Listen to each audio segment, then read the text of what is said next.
kang makita, hindi ko inakala na ikaw ang babaeng agad. Yo!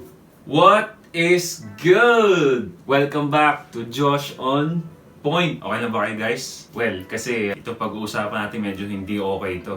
Sa thumbnail pa lang, alam nyo na siguro yung pag-uusapan natin ngayon. Medyo controversial siya, no? Hindi ko ini-encourage yung mga lalaki dyan na mag-engage sa mga ganitong klase ng usapan. Pero since YouTuber ako, kailangan ko ng views, well, gagamitin ko yung topic na to. Pero syempre, gawin nating educational, no? Yung may matututunan tayo. Oo nga pala, pagpasensyahan nyo na, lalabas dito yung alter ego ko kasi medyo nakakainis tong topic na to. Hindi nyo pa nakikilala alter ego ko, ito siya.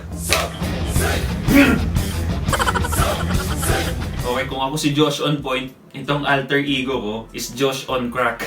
So kung ako chill, kabaliktaran to. Mainitin ulo nito. Nakakaasar tong topic na to, baka makita nyo siya ngayon.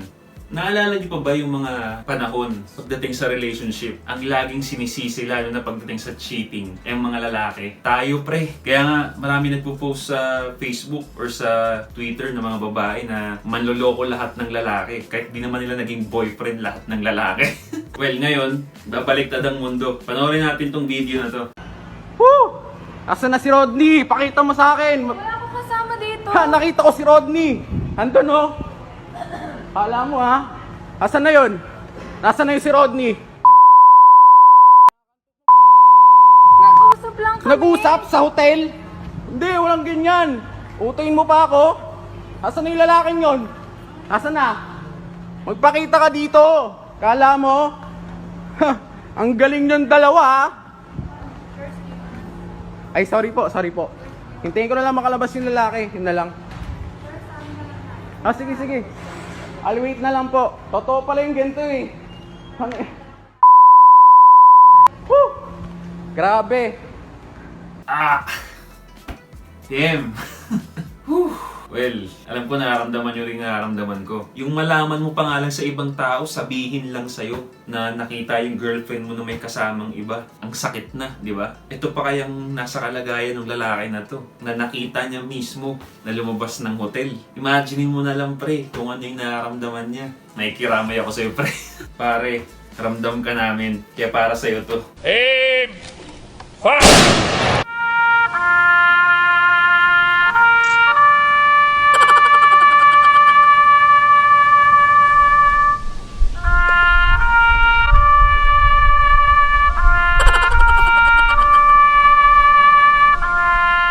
Lalaki dyan sa sitwasyon na yan. Sobrang sakit niyan. Tapos nung nahuli mo pa, sasabihin nag-usap lang? Nag-usap sa hotel? What the hell is that? Kahit nga yung kung nakikita niyo yung ads ng Sogo or mga billboards ng Sogo, group study. Brad, group study? Babae tsaka lalaki pa yung nasa picture. Kahit yun pa lang eh, hindi na ako naniniwala eh. Makita ko pa in person na lumabas ka sa hotel kasama yung lalaki. Ano sa tingin mo isipin ko nun, di ba? Sakit nun, Brad. And ayon dun sa mga sources, no, sinasabi pa na itong babae, hindi daw sila. Well, ewan ko na lang. Siguro, baliw yung lalaki or sinto-sinto para mag-react ng ganun. And then, bakit ka lalapit sa kanya para hilain siya palabas at bakit ka mag-i-explain kung hindi kayo?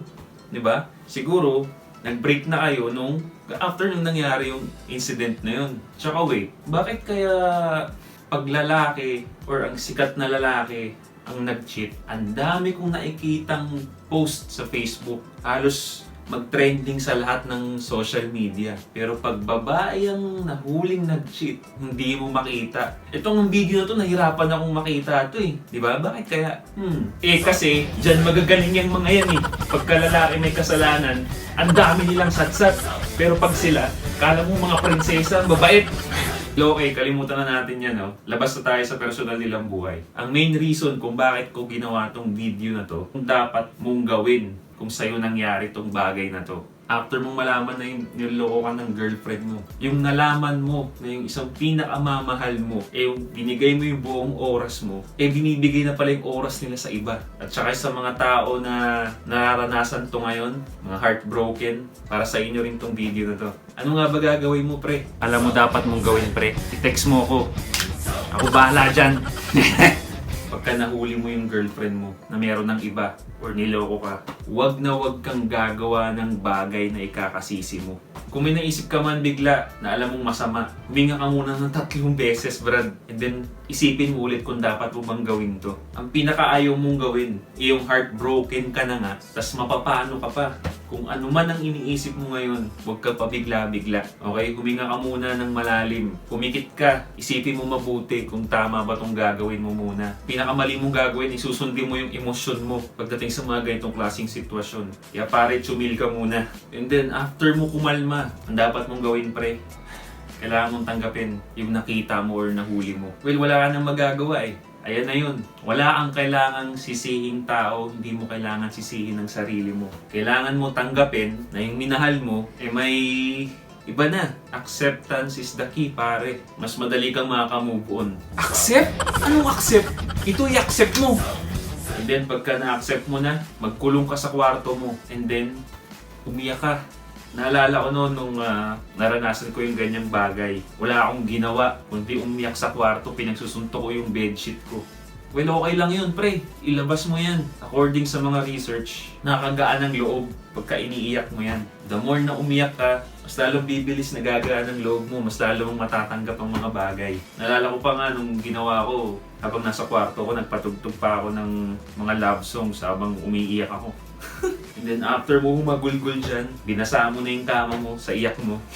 Go out with your friends. Mag-iya ka ng inom. Kaya yung mga tropa rin dyan, pag alam yung heartbroken yung tropa ninyo, huwag nyo namang hintayin na ilibre kayo. Iyain nyo na agad uminom yan. Di ba? Kung ano pag gawin yan, di ba? At least kasama nyo siya. Magkwento kayo ng mga happy moments. Or, mas better, laitin nyo yung babae. Hindi magandang gawain yun, pero gagaan yung loob niya pagka alam niya or naririnig niya, nakampi kayo sa kanya. And then sabihin na natin, 1 to 2 weeks na nakalipas after nung incident or after mong mahuli yung jowa mo na meron ng iba. Alam ko mahirap, pero kailangan mo na siyang kausapin ngayon. Tanungin mo, anong pagkukulang mo? Dahil dito sa pangyayari na to, kung sinabi niya yung mga pagkukulang mo, makakatulong sa iyo yan, Brad. And then may pagkakataon na makikipagbalikan yan sa'yo. Magmamakaawa yan. Ang payo ko sa ganyan, pagka nandyan ka sa sitwasyon na yan, say no agad. Bakit ko sinasabi na mag-no ka or huwag mong tanggapin na magbalikan kayo? Bakit? Kasi it's time na alagaan mo naman yung sarili mo. It's time na to make yourself better than yesterday, than ever before. Pagkakataon mo na marami ka ng oras para asikasuhin mo naman yung karir mo, yung sarili mo, yung business mo. Kung may pangarap kang marating, baka ito na yung calling mo, pare, na mag-focus ka muna dyan. Kaya siguro nangyari sa iyan kasi may pagkukulang ka sa sarili mo. Wala ka mong pagkukulang sa kanya, baka sa sarili mo meron. Baka panahon na para humanap ng bagong trabaho na mas malaki ang salary. Baka panahon na para mag-isip ka ng business mo na ikakayaman mo. Baka panahon na para mag-gym ka. Tignan mo to, gym na naman. Ang kailangan niya, mag-aral maging assassin para makaganti kami. So, yun lang muna may papayo ko sa inyo ngayon. Kaya sa lalaki na nasa video, or kung sino man dyan, sa mga nanonood ang nakaka-experience din ng nangyari sa kanya, or yung mga heartbroken dyan, or yung mga niloko dyan ng mga jowa nila, lakasan nyo lang yung loob ninyo. Matatapos din yan. And see the brighter side. Dahil dito sa nangyari sa'yo, and magiging malakas kayo. Naniniwala ako sa inyo. Salamat sa mga nag-subscribe. And please, sa mga hindi pa nakasubscribe, please click the subscribe button and then hit the bell para notified kayo sa mga bago kong videos. Okay? And tsaka leave a comment, pre. Kwento mo sa akin yung storya mo. Kung kaya ko, papayuhan kita kung anong mga dapat natin gawin sa sitwasyon mo ngayon. Once again, this is Josh on Point. See you next time. Una kang makita, hindi ko inakala na ikaw